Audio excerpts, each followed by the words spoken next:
이어서 기독교 윤리 7번째 강의를 시작하도록 하겠습니다. 지난 6번째 강의에서 우리가 다뤘던 부분이 공리주의입니다. 지금 현재 우리가 다루고자 하는 것은 윤리의 고전적인 견해 가운데 공리주의를 지난 시간에 다루었는데, 이 시간에 이어서 이 공리주의가 가지고 있는 문제가 무엇인지 이 문제에 대해서 먼저 살펴보고, 그런 다음에 임마누엘 칸트가 제기했던 의무론에 대한 고전적인 견해를 우리가 살펴보도록 그렇게 하겠습니다. 그런 다음에 막 쉘러가 주장했던 인격주의 윤리 이론에 대해서 살펴보고자 합니다. 마지막으로 우리가 다루고자 하는 것은 상황윤리입니다. 조셉 플래처가 제시하고 있는 상황윤리인데, 상황윤리는 상당히 주관적인 그런 견해가 포함이 되어 있을 뿐만 아니고 상대주의적인 그런 윤리관을 포함을 하고 있습니다. 자, 이 문제를 이제 제각기 우리가 살펴보도록 하겠습니다. 자, 그러면 강의를 시작하도록 하겠습니다.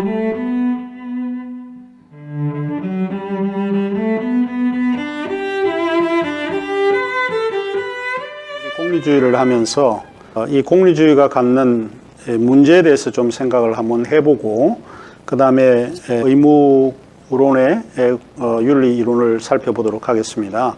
공리주의의 문제는 무언가 하는 것입니다. 그 중에 이제 하나가 무엇인가 하면 개인의 권리를 앗아갑니다. 결국 다수의 행복은 소수의 고통을 묵인할 수 있습니다. 이 다수의 행복을 위해서 소수는 묵인될 수밖에 없는 게 사실은 공리주의가 갖는 문제입니다. 그 다음에 이제 삶의 목적으로서의 쾌락은 돼지에게나 어울리는 이론이다. 많은 이제 이 공리주의를 비판하는 철학자들이 하는 말인데, 소위 이제 스와인 트로라고 이야기를 합니다. 이제 돼지 여물통이라고 하는데, 결국은 삶의 목적으로서 쾌락은 돼지에게나 어울리지 이성이나 합리성을 가진 인간에게는 어울리는 이론이 아니다. 이렇게 조금 비판을 하죠. 그 다음에 이제 문제를 생각해 보면 어떤 행위가 전체 행복에 기여할지 결과에 대한 예측 불가능성을 생각하지 않을 수 없습니다. 그래서 우리가 하는 행위가 전체 행복에 기여할지 그 결과에 대한 예측은 우리가 하기가 굉장히 조금 어렵지 않을까 하는 생각을 조금 가지게 되죠. 그 다음에 행복에 도달하는 것은 사실 불가능합니다. 때문에 행복은 인간 삶의 합리적인 목적이 될 수가 없습니다. 인간이 살아가는 목적이 행복에만 두기는 조금 어렵지 않을까 하는 생각이 드는 거죠. 이제 이와 같은 이제 공리주의가 갖는 문제를 간단하게 조금 살펴보았습니다. 그리고 무엇보다도 공리주의는 정언 명령에 위배가 됩니다. 우리가 조금 있다가 이제 살펴보게 되는데, 소위 임페러티브입니다. 소위 캐리코리컬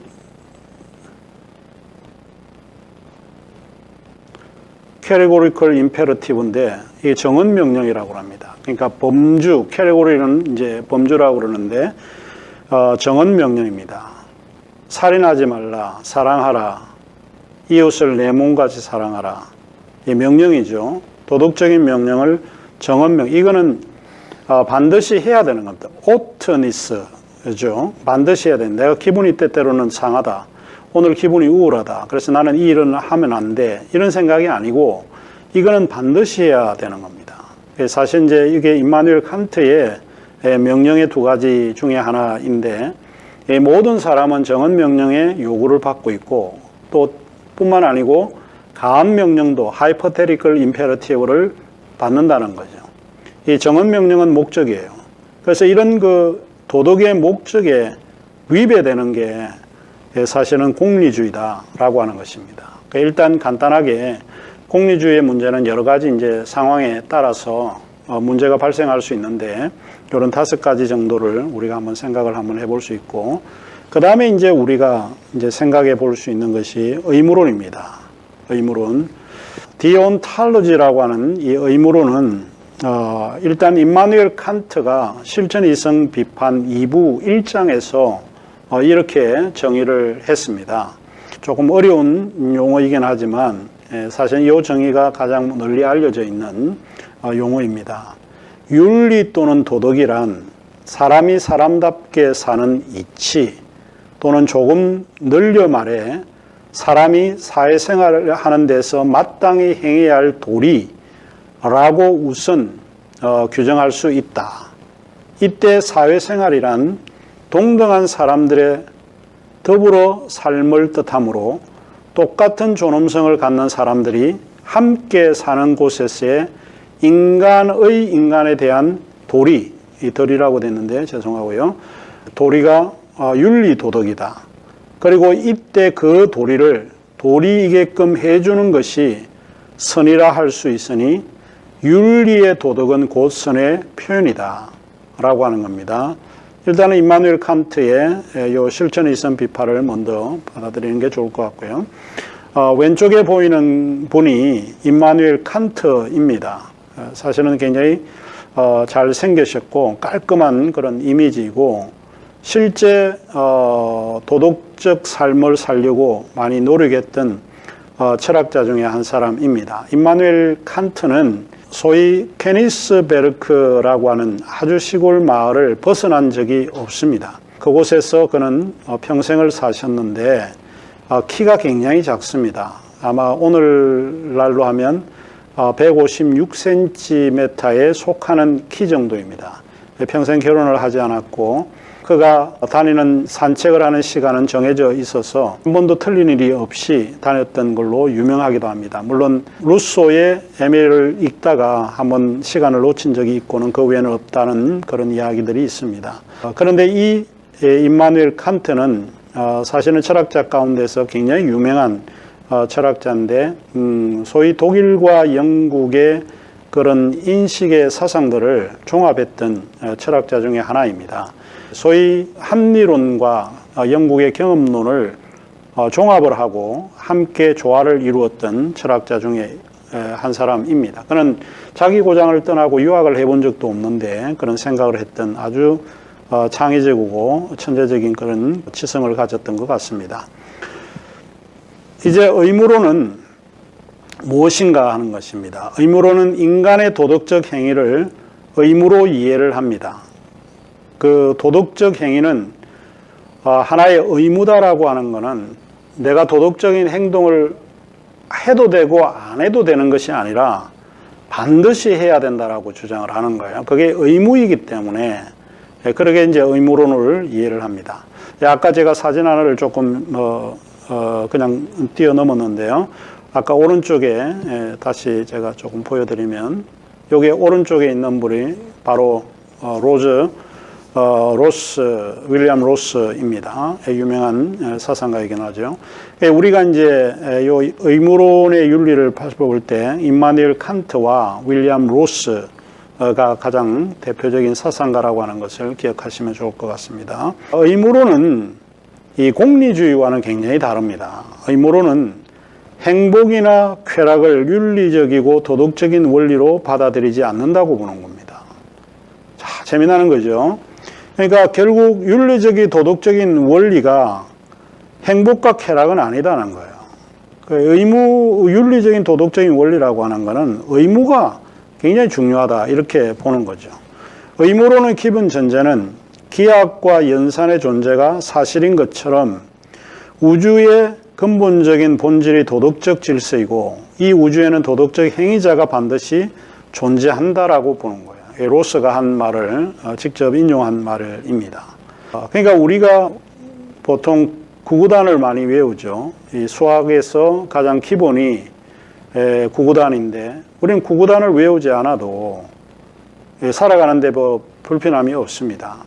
그런데 재미나는 거는 이 숫자라고 하는 것은 보이는 것이 아니에요. 그럼에도 이 수가 이 우주에 존재한다는 겁니다. 이 도덕성이라고 하는 거 이 보이지는 않아요. 그러나 이 세계는 도덕성이 존재하고 있고 이 도덕적 질서를 우리에게 제공했던 도덕적 행위자가 반드시 존재한다. 이렇게 본 거예요, 로스가. 이게 이제 의무론적의 기본 전제입니다. 이 기독교 윤리학은 지금 우리가 일반 그 윤리 이론을 좀 배우고 있는데 기독교 윤리학은 상당히 칸트와 로스의 의무론과 매우 유사하다라고 하는 것처럼 이렇게 느껴집니다. 기독교 윤리학은 성세 십계명과 산상순 같은 윤리적 명령을 요구하고 있기 때문에 아마 그러지 않을까 생각을 합니다. 자, 칸트는 실천 이성 비판에서 기독교에서 도덕은 율법 가운데 하나다는 거예요. 칸트가 바라볼 때 기독교는 이 도덕성이 굉장히 죽고 그게 율법이죠. 율법이 도덕이잖아요. 도덕적 규칙을 이야기하는 것이니까. 그래서 그것은 예외 없이 지켜야 할 초자연적인 인격자인 신으로부터의 지시사항으로 본성상 악에 물들어 있는 인간에게 계명으로 나타난다는 거예요. 십계명은 신의 명령으로서 사람들이 마땅히 지켜야 할 도리입니다. 도리라고 할 때 이거는 의무를 이야기를 합니다. 칸트의 의무로는 실천 이성 비판에서 자세히 설명되어 있습니다. 조금 전에 그의 실천 이성 비판의 그런 문장들을 좀 인용을 했는데 그의 실천 이성 비판은 실천에 있어서 인간의 올바른 행동의 원리들을 가르쳐 줍니다. 우리 행동도 이성이 필요해요. 합리적이에요. 어떤 행동을 할 때 막무가내로 행동할 수는 없지 않습니까? 우리가 어떤 행동을 할 때에 바로 그것은 이성이 근거되어야 된다라고 보는 거죠. 그래서 그는 도덕행위는 사람과 사람 사이에서 일어나는 실천행위다 이렇게 주장을 합니다. 칸트의 의무로는 두 가지 명령에 의해서 진행이 되는데 하나는 정언 명령이고 다른 하나는 가언 명령입니다. 가언 명령과 정언 명령이 칸트의 의무론을 촉구하는데 요거를 기억하면 좋을 것 같습니다. 그래서 칸트 그러면 여러분이 기억을 해야 되는 두 가지 명령이 있는데 가언 명령이 있고 정언 명령이 있다. 제가 앞에서 좀 설명을 했던 걸로 기억이 되는데 정언 명령은 목적입니다. 우리가 반드시 해야 되는 명령이고 또 그 명령을 실천하기 위해서 그 목적을 실현하기 위해서 선택해야 되는 수단이에요. 그게 가언 명령, hypothetical imperative라고 이야기를 합니다. 이 두 가지를 잘 실천해야 되는데 조금 더 설명을 하자면 이런 거죠. 정언 명령은 categorical imperative는 당위성 혹은 오트니스 혹은 최고의 선이나 지고의 가치를 의미합니다. 이성적인 존재라면 누구에게나 타당한 명령이에요. 반면에 가언 명령은 전자인 정언 명령, 목적을 이루는 수단으로서 어떤 목적에 도달하려고 할 때 무엇을 해야 하는지를 일러주는 명령이에요. 그래서 가언 명령은 인간의 행복과 관련되어 있는 도덕적 규칙 혹은 준칙이라고 부르기도 합니다. 이를테면 여러분 어떤 목표를 세워서 나는 미를 굉장히 중요하게 여긴다. 아름다움을 추구해야 되겠다라고 생각을 합니다. 그러면 아름다움을 추구하기 위해서 수단이 필요하죠. 그러면 헬스장에 가서 여러분 몸을 가꾼다든지 이런 것이 수단이에요. 우리 그리스도인의 예를 든다라고 하면 우리는 하나님의 영광을 위해서 살아야 합니다. 이 하나님의 영광을 위해 사는 게 우리의 목표고 목적입니다. 인생의 궁극적인 목적이라고 볼 수 있죠. 그거는 이루어야만 합니다. 뭘 하든 하나님의 영광을 위해서 일을 해야 합니다. 그런데 그 영광을 이루기 위해서 우리가 선택해야 되는 게 뭘까요? 그건 일종의 직업과 같은 거죠. 목사가 되겠다, 집사가 되겠다, 선교사가 되겠다. 이런 것들은 일종의 가언 명령에 해당되는 것입니다. 목적을 이루기 위한 도덕적 준칙이 우리에게는 필요하다. 이렇게 보는 것입니다. 보다 구체적으로 이제 말을 하면 정언 명령은 A를 하라는 진술 형식을 취합니다. 가언 명령은 이제 이런 거죠. 조건을 이야기를 하는 거죠. 재미나는 겁니다. 이거를 반드시 해라. 뭐가 있을까요? 다양하죠. 사랑하라. 형제를 미워하지 말라. 살인하지 말라. 십계명과 같은 것들입니다. 진술 형식을 취합니다. 대신에 가언 명령은 만일 네가 S를 원한다면, 목적을 원한다면 A를 행해야 됩니다. 그래서 이런 정언 명령의 규칙은 A가 원하는 것이 무엇인지 여부와는 무관하게 A를 행해야 하는 것을 말합니다. 그래서 의무적이죠. 가언 명령의 도덕 규칙은 목표가 설정된 상태에서 그 목표를 달성하기 위해 수단을 선택해야 하는지를 선택하도록 이성이 가르쳐 줍니다. 그죠?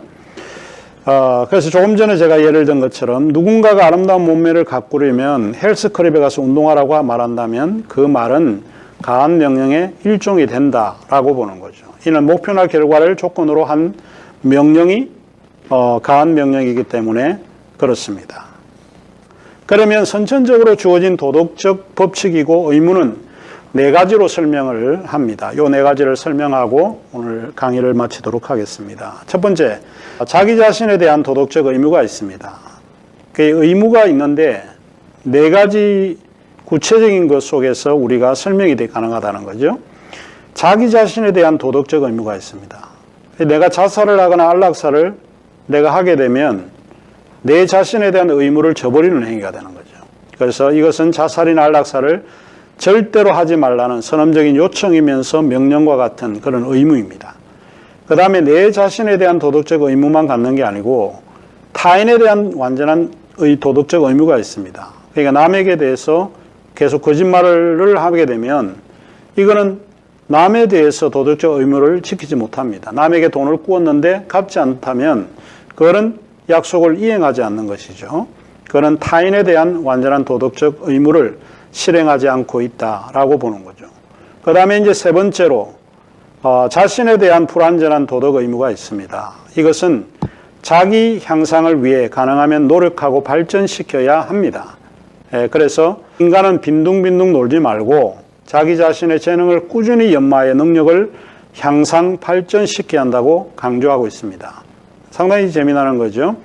그래서 일하기 싫어하거든 먹지 말라라고 하는 사도 바울의 이야기가 자신에 대한 불완전한 도덕 의무를 이야기를 하고 있다. 이렇게 보는 거고, 마지막으로 타인에 대한 불완전한 도덕 의무가 있습니다. 타인에 대한 불완전한 도덕 의무, 이것은 어려움에 처한 타인, 즉 이웃을 가능하면 도와줘야 하는 의무입니다. 그들에 대하여 불쌍히 여기는 마음을 갖고 가능하면 도움을 주는 도덕적 행위가 아프로리안 선언이라고 하는 말이에요. 아프로리안 도덕 의무이고 선천적입니다. 자, 우리가 종종 이제 이런 질문을 이제 묻는 거죠. 가난한 사람을 돕는 것이 부유한 사람의 의무인가? 내가 돈을 버는 것이 가난한 사람 돕기 위해서 번 건 아니잖아요.